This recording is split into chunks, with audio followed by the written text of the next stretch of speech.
Hello friends, welcome to Creative Medicine. In this lecture, we will learn about Next, 20-year-old girl presents with complaints of pain in the legs, intermittent vomiting and headaches since 2 months. Everything is normal.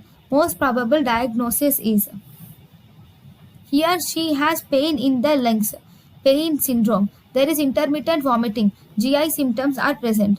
So this is a syndrome. This is the somatization disorder. It is a somatization disorder. Next.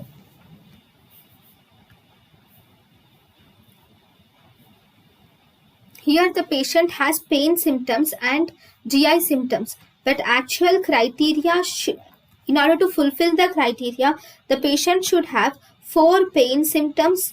The patient should have 4 pain symptoms, 2 GI symptoms, 1 pseudo neurological symptoms, and the patient should have 1 sexual symptoms should be present in the patient to fulfill the criteria. However, according to ICD-10, it simply says that there should be multiple physical symptoms should be present which cannot be explained. There should be multiple physical symptoms with no adequate explanation is sufficient to diagnose it as somatization disorder.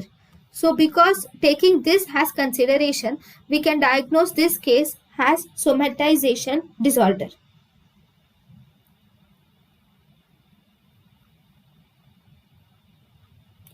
However, the other option, somatic pain disorder, can also be considered, but here the main problem herein is in somatic pain disorder, there is only pain symptoms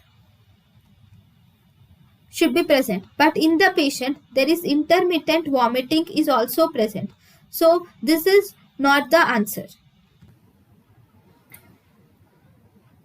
Thank you and thank you for watching.